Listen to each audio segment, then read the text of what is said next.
Good morning, everyone, and welcome to Holy Marriage Blessing, the radio ministry of the Unification Families of Kingston.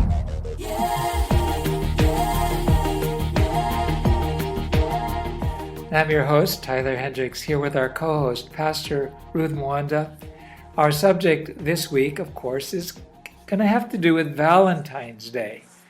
What does marriage have to do with Valentine's Day? Of course, Valentine's Day is all about love. It's about love for your mom, about love for your special partner in life, your spouse, your husband, your wife usually. I don't know do women give Valentine's Day cards to men? They do? Yep. Pastor Ruth says they do. Well, I'm a man, so I never got one from my wife. I think I've gotten them from my children. In any case, we're going to talk about Valentine's Day. And the title this week is Saint Valentine was a Christian subversive for marriage. Now, I didn't know much about the history of Valentine's Day until Pastor Ruth did some research. So she shared it with me, and I'm going to tell you the first part of the story, and she'll tell you the second part. So it goes back to the year 270 A.D., in the Roman Empire, in the city of Rome. The emperor was named Claudius II. He was very strongly against Christianity. He persecuted the Christians. And Valentinus, who was not a saint at that point, he was a Christian, a faithful Christian.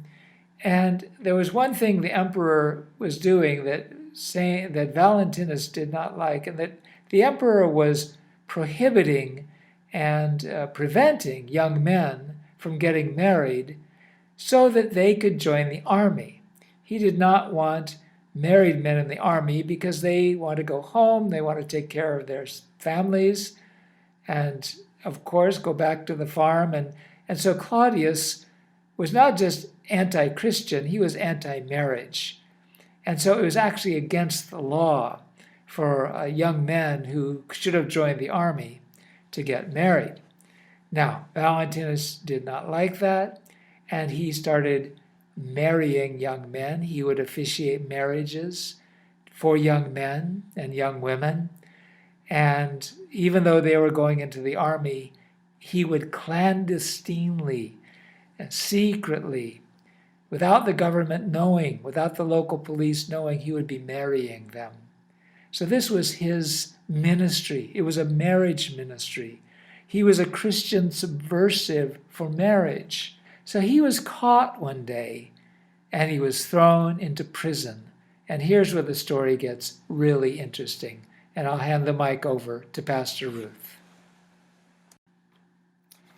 So to continue with the story, during the last weeks of Valentine's life, a remarkable thing happened.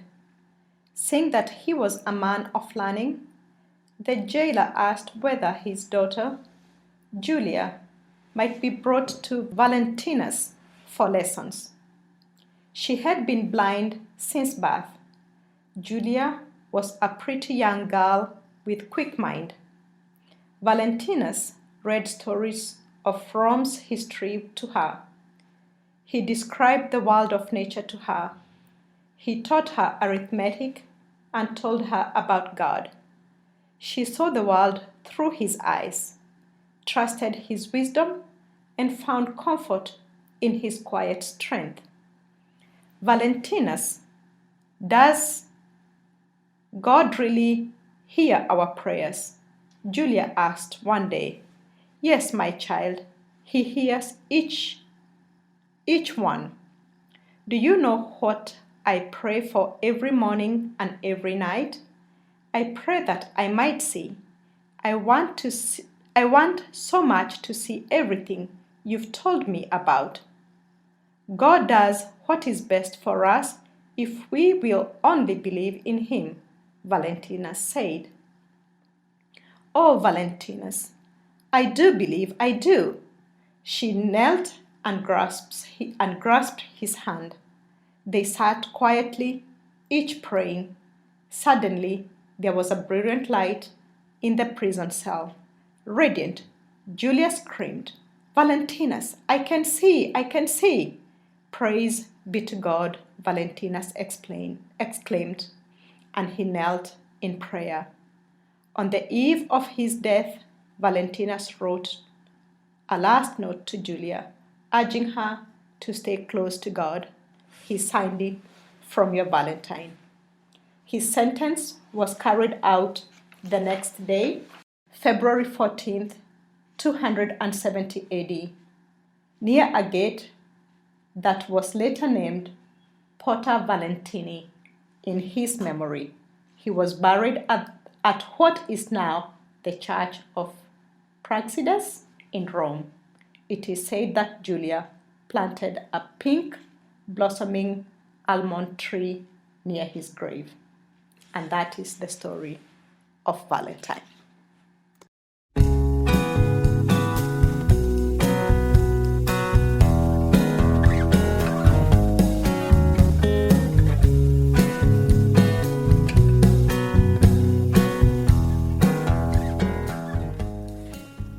And so the upshot of the story is that the first Valentine's Day card was a message from a saint to a believer, urging her to be faithful to God.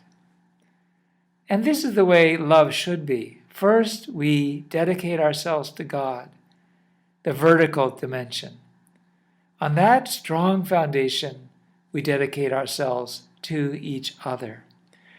And yet it's so difficult when it comes to man-woman love to truly dedicate oneself to God, to truly keep one's mind on heaven, when there's so much energy, which we might call romantic energy or sexual energy, drawing us into this world, into the physical body, into our own desires and our own agendas and our own hopes and our own passions. That's why we need to be able to follow the commandment.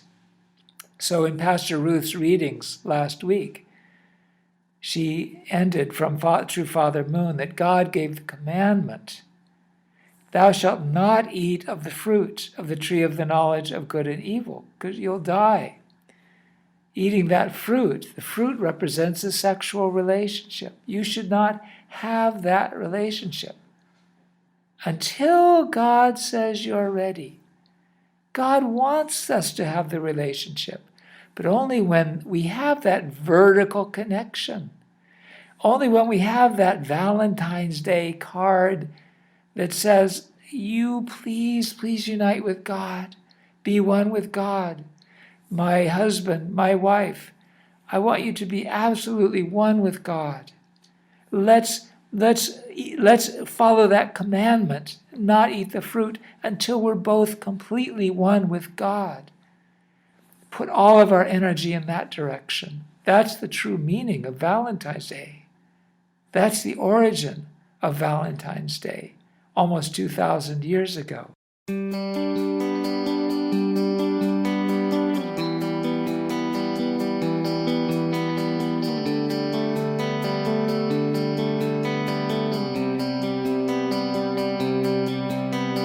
A saintly Christian who was a subversive for marriage, and a blind girl, a blind young woman, to whom he gave sight, to whom God gave sight. So that's the beautiful story of Valentine's Day. And I'm glad we could share it with you, and may you really enjoy Valentine's Day this year with this kind of spirit.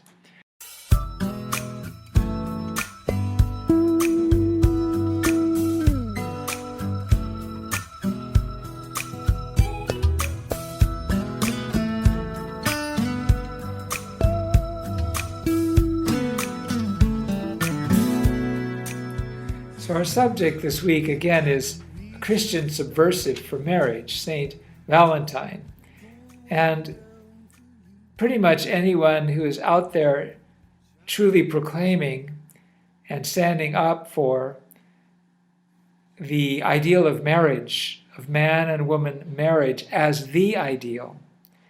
And let me expand it a little bit. sexual abstinence before marriage, and absolute fidelity in marriage, that is eternal, is subversive in today's secular society in the West. There are so many countercurrents to that. Oh, it's okay to cohabit. It's okay to be not a man-woman couple, to be another kind of couple. It's okay, serial divorce is okay, it's good for you, it's healthy for you.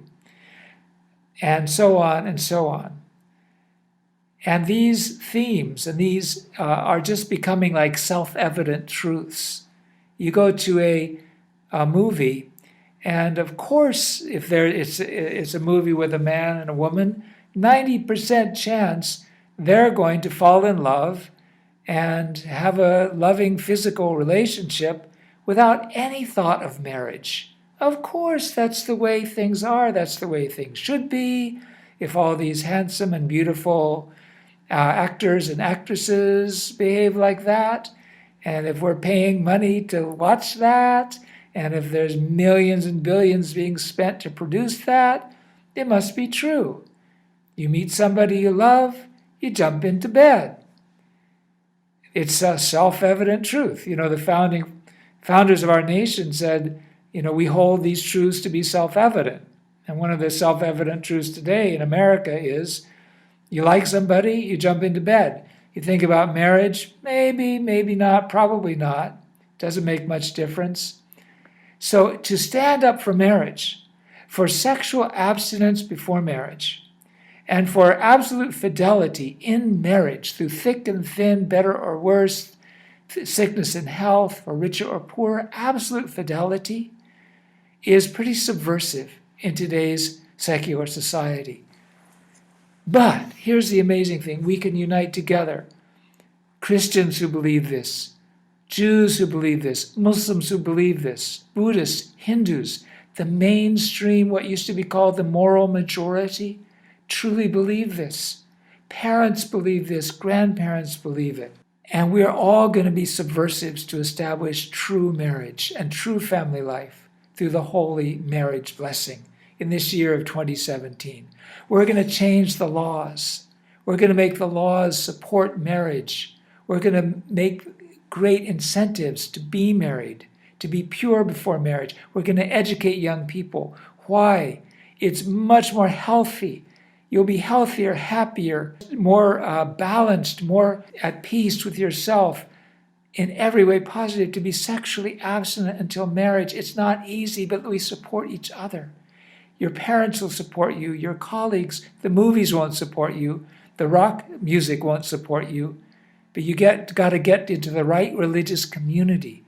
Go to the mosque, go to the church, the synagogue, the temple, and you'll find this support. This is the subversion that's going to change America and change the world. Turn it upside down and right side up. So I want to invite Pastor Ruth to share with us words that reinforce this from our true parents, true father Sun Myung Moon, true mother Hak Jahan Moon, that will teach us the value of true love and true marriage. Pastor Ruth.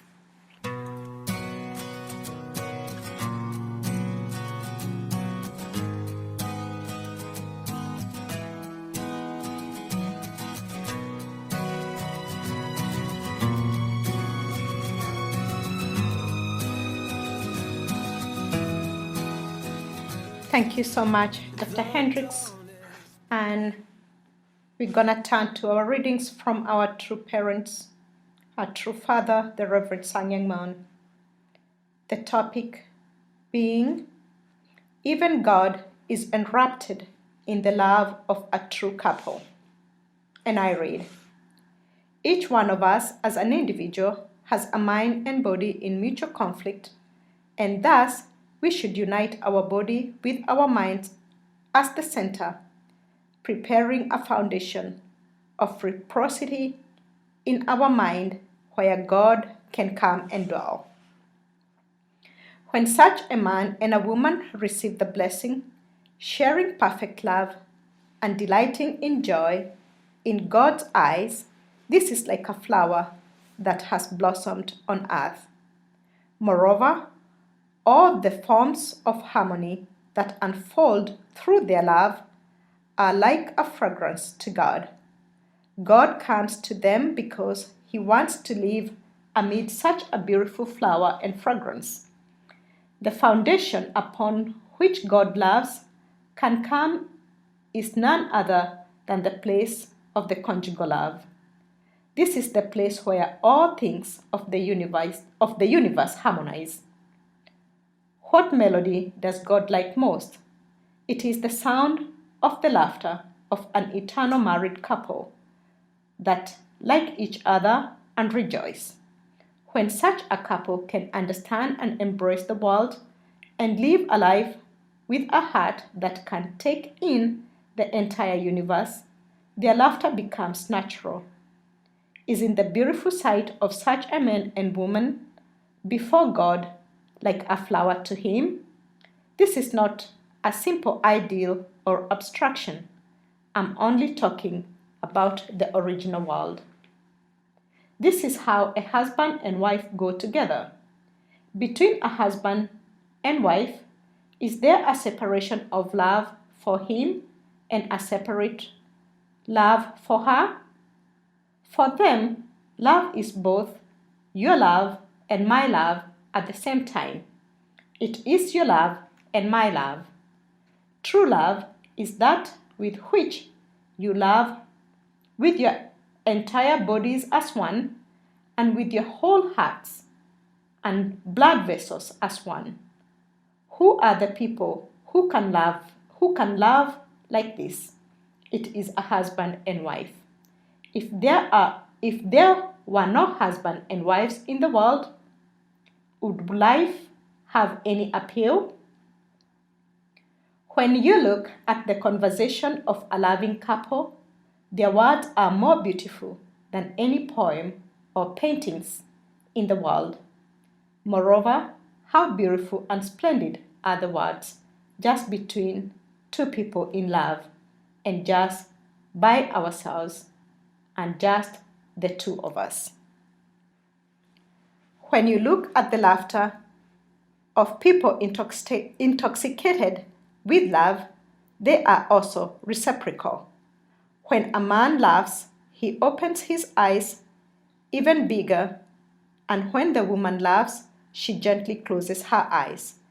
If the husband's eyes get bigger and bigger, the wife's eyes get smaller and smaller. We can say that they are a happy couple intoxicated with love. And may God bless these words.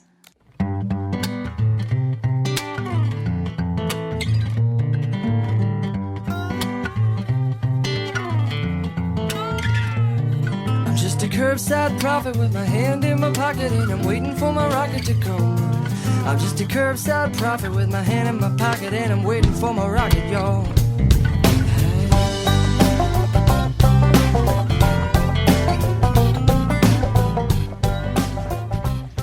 And you're listening to Holy Marriage Blessing, the ministry of the Unification Families of Kingston.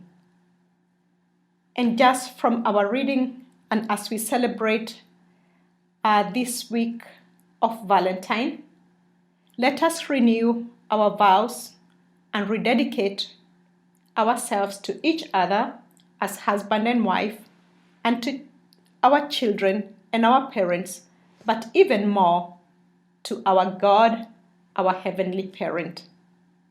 As we exchange flowers and chocolate as symbols of love, let us remember to become that beautiful flower and a fragrance for God by reciprocating joy and happiness back to Him through our love. In return, He will continue to fill us with His love in abundance. And may God bless you and your families. And happy Valentine.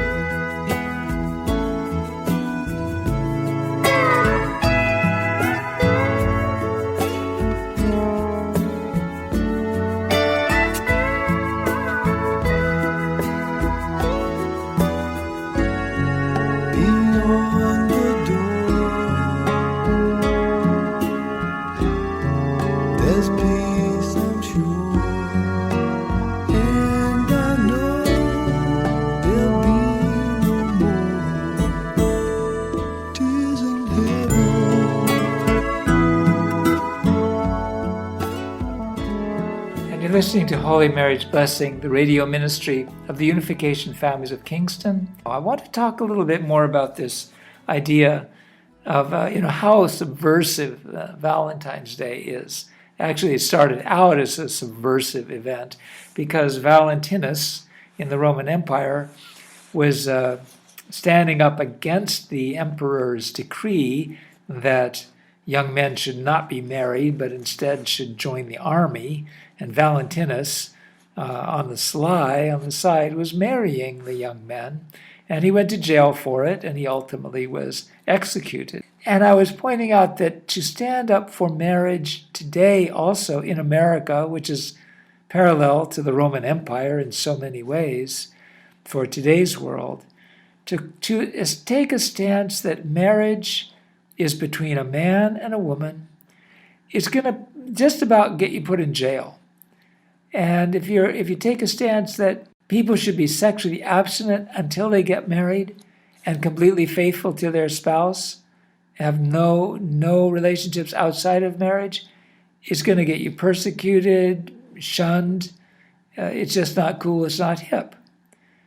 At least in the mainstream media, at least in the popular culture.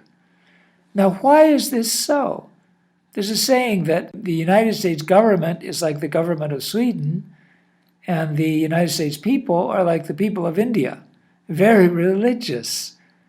So most American people in their hearts have that religious foundation of sexual purity, fidelity, and marriage, whether they're Jewish, Muslim, Christian, Catholic, Buddhist, Hindu, across the board. So why is it that the culture, the airwaves, the entertainment industry is so filled with a morality that is amoral? Why are we all engulfed in this what used to be called the sexual revolution?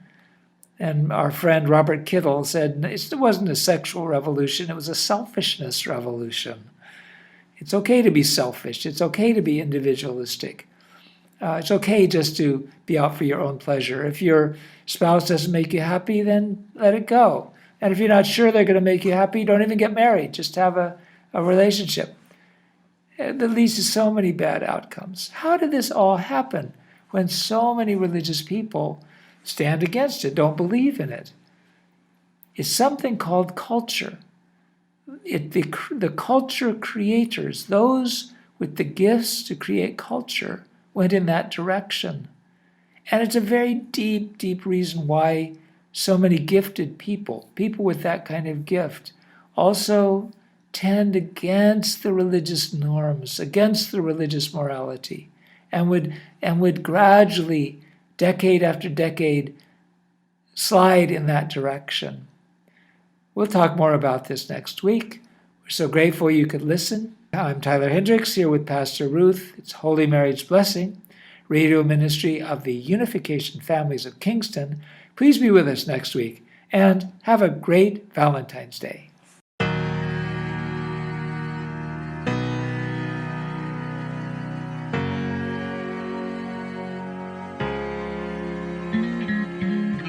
Look down from a broken sky, traced out by the city lights.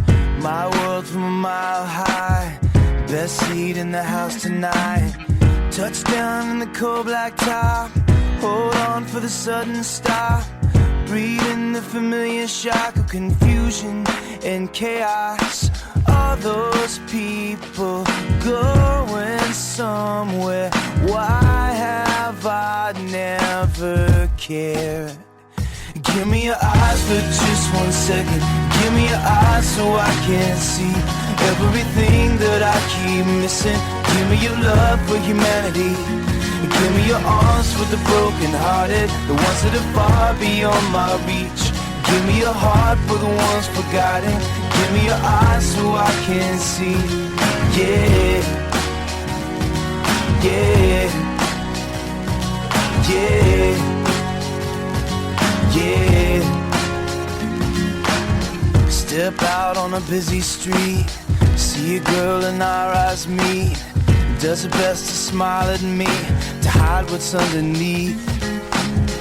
There's a man just to her right, black suit and a bright red tie. Too ashamed to tell his wife he's out of work, he's buying time. All those people going somewhere, why have I never cared? Give me your eyes for just 1 second. Give me your eyes so I can see everything that I keep missing. Give me your love for humanity. Give me your arms for the broken-hearted, the ones that are far beyond my reach. Give me your heart for the ones forgotten. Give me your eyes so I can see. Yeah, yeah, yeah, yeah. I've been here a million times, a couple of million eyes just moving past me by. I swear I never thought that I was wrong. Well, I want a second glance, so give me a second chance to see the way you've seen the people all along. Give me your eyes for just 1 second. Give me your eyes so I can see everything that I keep missing. Give me your love for humanity. Give me your arms for the broken-hearted, the ones that are far beyond my reach. Give me your heart for the ones forgotten. Give me your eyes so I can see. Give me your eyes, Lord, give me your eyes for everything that I keep missing. Give me your heart for the broken-hearted.